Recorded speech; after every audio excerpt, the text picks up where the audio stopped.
He sprinkled the magical dust onto the 3 small dragons. In the very next moment their bodies began to swell rapidly. They evolved ahead of schedule. The king sneered with contempt and, in a single swift motion, kicked the gigantic dragon far away. But he did not realize that the dragon had gained a new power, dragon's breath. Unfortunately, the king now possessed an immortal body, so even the dragon's fire could not harm him. Watching all of this unfold, deep regret surged in his heart, because just one day earlier, it was he who had discovered the divine sword. Even the queen, despite her powerful magical abilities, could not stand against him. Armed with that sword, which could cut through iron like butter, he had easily terrified the soldiers. Then he handed that sword over to the demon lord, hoping that he would keep his promise and send him back to the modern world. But the moment the weapon touched the demon lord's hands, he turned around and struck a deal with the king himself, trading it in exchange for the eternal stone. In truth, the very gem embedded in the magical sword was the true key to immortality. And in the end, it was also revealed that the king did not keep his promise either. Instead of giving the Real stone to the demon lord, he handed over a fake one. Now both divine artifacts were in the king's possession. The film begins with an extremely mysterious and tension-filled scene. In a dense, dark forest, a man is running rapidly between the trees. Fear is clearly visible on his face, as if he is desperately trying to save his life from something terrifying. That man's name was Alyosha. He was running with all his strength. Suddenly, a queen appears before him. Her entrance is not like that of an ordinary human,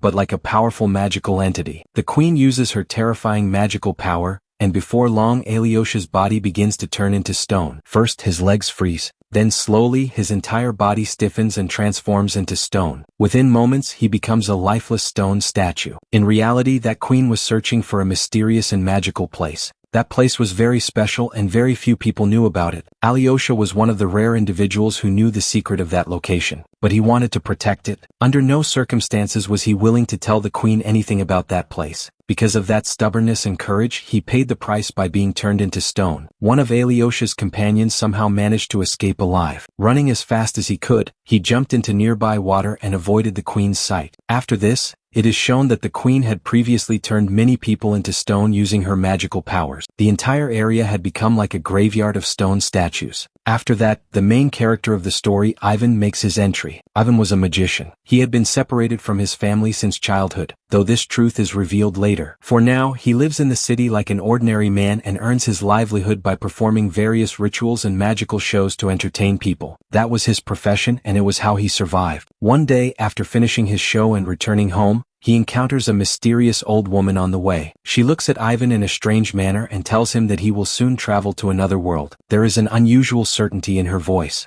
but Ivan dismisses her words as nonsense or a joke and goes home. Ivan lived alone in his house. The only other person there was a maid who took care of all the household work. His life appeared normal on the surface, but deep inside he always felt something incomplete. During this time, Ivan meets a woman who comes to him seeking a solution to her problem. Ivan inspects her house and tells her that there is dark energy in her home. He claims that because of this negative energy, her husband is cheating on her. The woman believes his words. Ivan performs a ritual and pretends to remove the so-called dark energy. In return, the woman pays him a large sum of money. One day, a female doctor hears about Ivan's magic and rituals and contacts him. She tells him that she has a small child who has been in a coma for a long time. The doctors have tried every possible treatment to bring the child back to consciousness, but no medicine or procedure has worked. The doctor pleads with Ivan to try to awaken the child through a ritual. Ivan looks at the child. He understands the seriousness of the situation, and for the first time, a sense of gravity appears on his face, but he clearly says that he cannot cure the child. As he leaves, he feels genuine sorrow for the child. At that moment, he remembers his own childhood when he lived in an orphanage. The other children there used to trouble him. Once they locked him inside a room. But little Ivan did not give up. Using a small pin, he managed to unlock the door and free himself. That same pin is still with him. He considers it his lucky charm and always keeps it safe. Sometime later, Ivan is sitting in a restaurant when suddenly the husband of the woman whose house he had performed the ritual in arrives there. Several guards are with him. Ivan immediately understands that things have gone wrong. Perhaps the man has discovered the truth. Sensing danger, Ivan runs away from there. While escaping, he falls into a strange slide, and astonishingly, when he emerges from the other side, he finds himself in a dense forest. Reaching there, Ivan is stunned. The surroundings feel strange, filled with unfamiliar energy, like an entirely different world. Before he can fully comprehend anything, a man appears before him, the same man who was shown at the beginning of the film, the one who escaped from the queen. He tells Ivan that he has now arrived in another world. He explains that Ivan's parents had hidden him to protect him. Ivan cannot fully understand his words, but the magical atmosphere around him leaves him shocked. The old man gives Ivan a ring and tells him to save this place. Urgency and fear are clearly reflected in his voice. Before Ivan can ask him anything further, suddenly an arrow strikes the old man. As soon as the arrow hits him, he falls to the ground and dies. Within moments, guards on horseback arrive there. They capture Ivan and take him with them. They are the king's soldiers. They bring Ivan before the king. When the king sees the ring in Ivan's hand, he becomes calm. Without saying anything, he orders Ivan's bonds to be removed. Then the king tells Ivan that he is his brother. He had been lost in childhood, and now, after so many years, the king is overjoyed to see him. He introduces Ivan to the entire court. After this, the king introduces Ivan to the queen, the same queen who was shown at the beginning and who had turned Alyosha into stone. The queen takes Ivan with her, under the pretext of showing him the castle.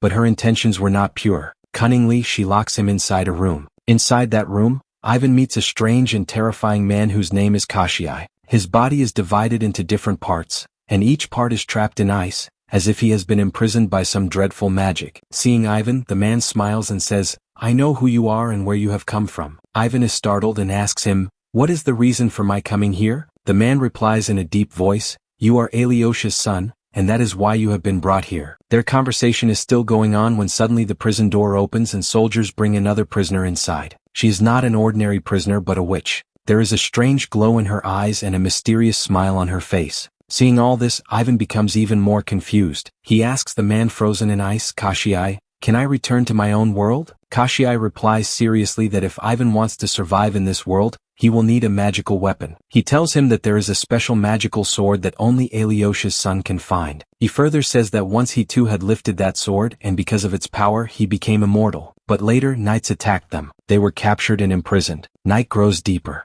Silence spreads throughout the prison. Suddenly, in the darkness, a girl quietly enters. Her name is Nalzi. The witch uses her magical powers and puts all the guards and prisoners inside the jail into a deep sleep. Nalzi steps forward and begins freeing Koshchei. She joins together the different parts of his body that were frozen in ice. Slowly the ice melts and Koshchei becomes free. As soon as he is freed, Koshchei tells Ivan to come with them. He believes that Ivan will help them and that he is the key to reaching the magical sword. Ivan begins gathering his belongings, but accidentally his hand hits a bell. As soon as the bell rings, the silence breaks and the guards become alert. Within moments, soldiers arrive there. Nalzi bravely confronts the guards. She fights them and distracts them, giving Ivan and Koshchei a chance to escape. Somehow all three manage to flee. When the queen learns that all the prisoners have escaped from jail, her anger erupts. She sets out herself to capture them. By this time they have already gone quite far. The next day, the queen informs the king about the escape. The king has absolutely no idea that his own queen had imprisoned his brother Ivan. He believes that Ivan helped Koshchei and that he is involved in treason. On the other side, Ivan, Nalzi, and Koshchei reach an old house. It is the witch's house. But as soon as they arrive there, Ivan makes a big mistake. Unintentionally, he sets the house on fire. Flames begin to rise and their troubles increase. The witch becomes furious, but Koshchei explains to her that they need Ivan in order to find the sword. Finally, they set out on their journey again. Until now, Ivan had been seeing everything like an adventure. He begins to enjoy the journey through this strange world. They reach the shore of a lake where they can get information from a guardian. Nalzi tries to use her beauty to impress him, but when she realizes that the guardian is actually a frog-like creature, she hesitates and steps back. Then the witch transforms herself into an extremely beautiful woman. The guardian becomes enchanted by her and agrees to help them. Meanwhile, the queen also arrives there. She finds out that the frog-like creature is helping them. She immediately sends this message to her king. Moving ahead, they reach a cave. Inside the cave, a gigantic creature is sleeping deeply. Carefully, they move forward without waking it. Suddenly, Ivan's phone rings. The sound from the modern world echoes in that magical place. The gigantic creature wakes up and angrily attacks Ivan. Nalzi asks the frog-like creature for help, and then the truth is revealed. He is not an ordinary creature but a knight. At the same time, Ivan realizes that the gigantic creature is actually a woman. Using his cleverness and a song, he tries to calm her down. His singing affects the creature and gives them time to escape. As they continue forward, they reach another lake. Koshchei tells the frog-like creature to use his power to control the fish so that they can safely cross the lake. But as soon as he looks into the water and sees the enormous fish, he becomes frightened and steps back. During this time, an argument starts between Koshchei and Nalzi. Old differences resurface. In anger, Nalzi leaves the place. After she leaves, Koshchei tells Ivan the truth. He says that the king once liked Nalzi. The queen was jealous of this. Blinded by jealousy, the queen turned Nalzi's family into frogs. The witch had helped them and reversed the queen's magic, turning them back into humans. Hearing this story, Ivan feels compassion in his heart. He takes a rabbit to Nalzi to make up with her. But as soon as Nalzi sees the rabbit, she becomes frightened. Suddenly, the rabbit transforms into the queen. From all sides, the queen's guards surround them. To escape, they jump into a nearby well and block the path. Soon, the frog-like creature also arrives there. Seeing the witch, he becomes furious because he realizes that he has been deceived. Even so, he decides to help them and stays behind to face the queen. The queen fights him and ultimately kills him. Ivan and the others move ahead through another path. Ivan now wants to return to his own world, but Nalzi is not happy about this. She has begun to like Ivan. The next morning when they wake up, the queen is standing before them with her guards. Nalzi bravely fights the guards. During the battle, she falls from a height, but as she falls, she transforms into a frog and saves her life. The queen captures Ivan and takes him away, but Ivan cleverly distracts her and escapes. While running, he reaches a massive chamber where countless swords are displayed. The queen also arrives there and attacks Ivan with her magical power. In the chaos, Ivan finds the real magical sword. As soon as he grabs it, its power awakens. With that sword, he easily defeats the queen. Later, he gives the sword to Kashiai.